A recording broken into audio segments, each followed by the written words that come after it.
Welcome to Black Girl Say Something, where this black girl has something to say. And we're back to our regularly scheduled programming because y'all know my recording schedule got kind of thrown off. It's summer. I'm back working out. Yes, I'm still looking for work. No, I haven't gotten a job. Yes, the bills are still due. No, things haven't gotten paid. But here we are. I'm showing up and I'm dedicated to my mission of being the black girl with something to say because we just made 3 years. Can I get a woo woo? Anywho, with that being said, because this black girl have something to say, I just want to take a moment to talk about managing your emotions as a mom. So this week was a very busy week, but while it was productively busy, it wasn't financially busy. And those that know where I'm going, you get what I'm saying. Because again, being not like being unemployed or being in between contracts and business deals does not mean you're free, right? Does not mean you're not busy. And so I went through a period this week where transparent moment where I felt like a loser. And that's not becoming of me because I don't I thinking as I'm having this moment with y'all right now, when have I ever felt that way? And I want to say the only time I ever felt that way was when I had to go get a restraining order. And it was the strangest of feelings because while I knew that that was the right thing to do, I felt like, and again, I felt like a loser because I could not conquer this thing that was trying to take over me, which was me being abused in a marriage. And because I couldn't conquer it, I went through a short period where I was like, I feel like a loser because why can't I be a good wife? Neither here nor there now that I've gotten, worked through it with therapy and everything. But I had a moment this week where I felt like a loser, and I'll tell you why. It's the first interview that I've received. The last time I had an interview, I went back through my emails just so I can tell y'all this story. My contract ended in June of 2024. I knew I was not going to be returning in January of 2024. And so for that reason, I had been looking. So now if we actually do some math, we can say that I've been on the hunt for new opportunities for the better part of a year and 6 months. I've been out of productive income, repeat income, stable income for the better part of a year. But I've exhausted all of my resources because this is why you have to have resources, investments, and all of those things. I've exhausted all of my resources as of March of this year. Now, as far as business goes, I have not had a customer since last month. But consider this, prior to me having a customer in that wasn't June, sorry. I hadn't had a customer since May.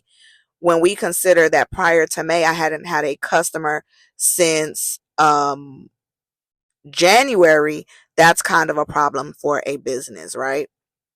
And so, even with all of the small things, like I can sell a book and a book is $9, or I can sell a course and someone purchases that course for a little over $100 to $200, it's not reoccurring enough to generate profit, right? Because again, any money that's coming in is ultimately being siphoned out quickly because things are behind and we're playing catch up. So go there with me. So I hadn't had an interview since December, and that interview I was hoping to start that job. What they seemed like I was going to start that job in January. I sent in a sample. I was going to go to the second round, and then I kind of got ghosted up until March when the same recruiter for another organization called me and I let him know about that opportunity, that they never returned my call. And he said, oh, well, they had closed out the position. I said, well, they ghosted me. They never let me know. Anywho, with that being said, we had a brief phone conversation because the position that I applied to in March, he was saying that I'm overqualified for that position, but if I could apply for this other position, he'll push me through.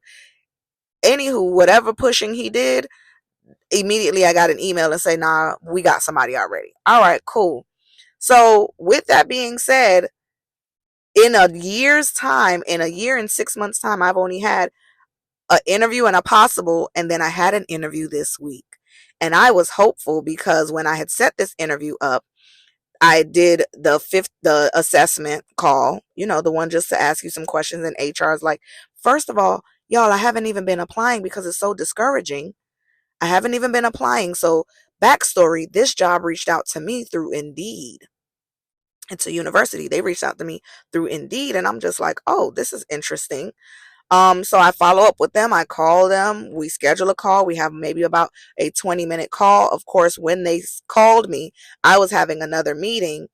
So we end up having the call. They liked my answers. They said, we're going to put you through to the higher person in the department of that university, of that institution. So they put me through, and I hadn't heard anything back. And then one day I get a call, but the person didn't leave me a message or anything. And so I did like a little running around, calling back, trying to figure out who it was. Anywho, lo and behold, it was them trying to get in contact with me to schedule an interview. So we scheduled an interview, and I have the interview. Now, mind you, I get on, it was at 10 o'clock, I want to say, or 10:30. Um, One person shows up, and then he's like, oh, two other people are showing up. Okay, I did not know this was going to be a panel interview. All right, cool. It was virtual. And another thing could be a red flag for me, or maybe I'm just thinking too deep into it, but I'm often somebody who thinks if the job is going to be in person, why are they hosting virtual interviews? I feel like I might have been a filler interview. Okay, they also mentioned that they needed someone to be filled in. They needed to fill this position quickly as the semester is getting ready to start. The interview lasted about an hour and 30 minutes. A lot of the questions I was answering, I felt like I did well. They even gave me positive feedback. I sent them a follow up email. They responded to my follow up email.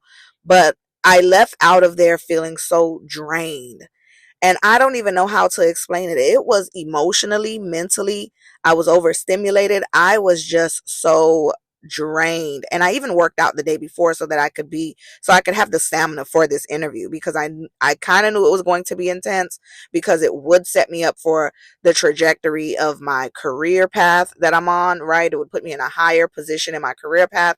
And so I'm excited about that.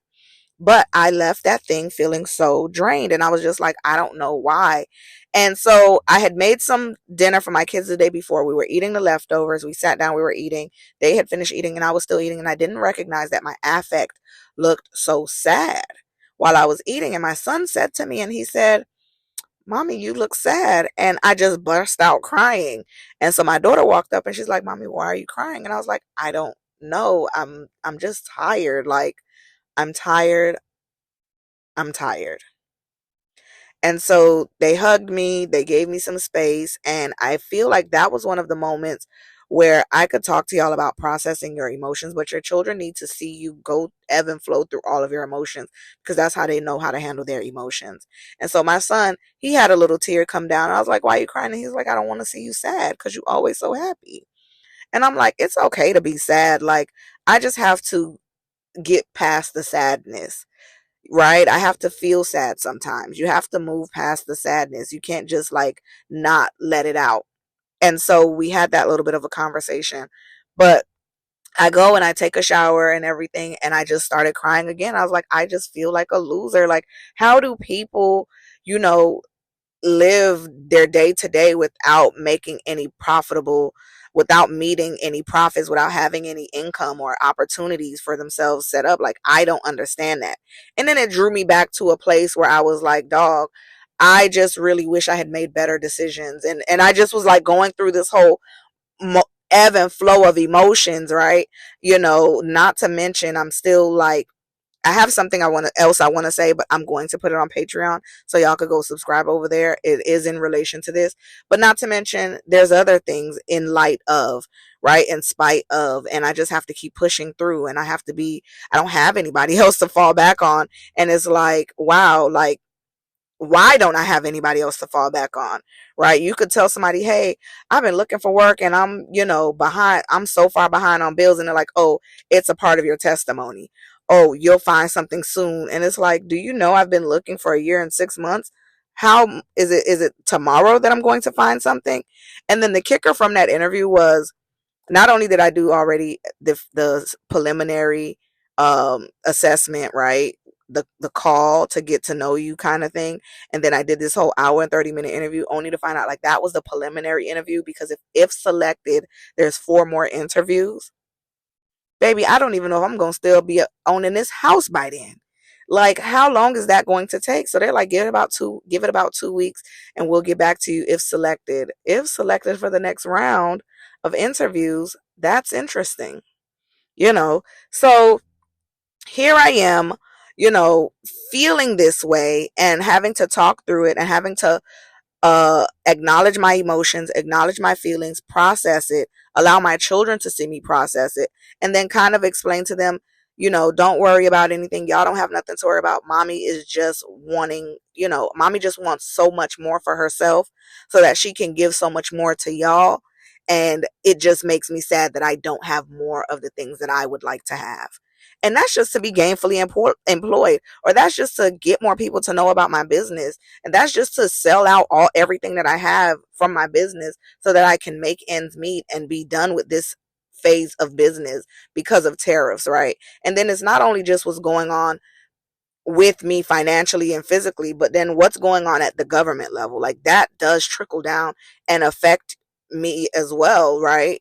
Even when you've done your part, you've done what you're supposed to do, you know what you want to do, right? But the reality is sometimes it's not even just what's going on in your house, it's what's going on outside of the house. And so I try not to, you know, be allow so much bad news be burdened onto me. And I know I don't talk to people as much as I should, or as much as I would like to, because the reality is I need financial help, and I can't be asking nobody to borrow. But I'm very big on, I don't ask to borrow if I don't have a way to pay back. But the minute I do get a job and I know what my next pay is, yeah, I might have to ask somebody to borrow something. But that's the reality of, I can't even call these mortgage companies and say, hey, or the car payment people and say, hey, I need some help, because guess what? The first thing they want to know, well, when are you going to get back to work? Baby, I don't know. Are y'all hiring? Anywho, on the topic of managing your emotions as a mom, you have to allow your children to see you process the emotions in an effective way, in a healthy way, in an okay way, right? In an okay way. I went out of my way to not isolate myself, because staying in bed doesn't do anybody any well. Like, staying in bed all day is not one of those things. And so the next day, my son, he was on a quest to learn how to make pancakes, and so his auntie showed him how to make pancakes. I made the bacon, and he's been making eggs since for a better part of a year now. Like, that's his creme de la creme. So he was like, I want to learn how to make a full breakfast. So he was on a mission and he did that. My daughter, she's doing well. She's thriving. She's volunteering. Um, and she's enjoying it. I know she said, I wish I was getting paid. And I told her, I said, I wish I was working, because I would pay you by the hour for your time that you've been spending doing this volunteer work. And she really likes it. So I'm just so happy for her in that respect. I'm happy for my children. I just want to feel happy for myself. Like, that's where I'm at. Anywho, if something said that encouraged you, or you just want to share it with one person, you're more than welcome to do so. Also, leave a review on the episode or the podcast as a whole. That would be greatly appreciated. Of course, you could always interact with the links in the description of this episode. There's so many different links to interact with, so just open them, take a peek, see what we got to offer, see what I have going on, because there's so much. And I also got to plug in the fact that Top Notch Eyewear is having a 45% off frame only sale, meaning you can purchase a frame and take them wherever you like to have the prescription filled, because we're not filling the prescriptions right now due to tariffs. But you still have the opportunity to get access to quality high-end frames with Top Notch Eyewear, where you will see the difference, because the difference is seeing top notch. Visit topnotcheyes.com. No promo code needed. Just add the frame to your cart and 45% off will be added at checkout. Until next time, because this Black Girl have something to say, remember you can tune into Black Girl Say Something every Friday, 1 p.m. Eastern Standard Time, wherever you listen to podcasts. And don't forget, like us on Facebook, follow us on TikTok, subscribe over on Patreon.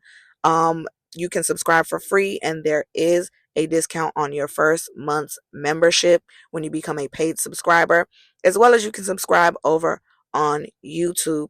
And don't forget, because this Black Girl Have Something to Say, Black Girl Say Something is my podcast.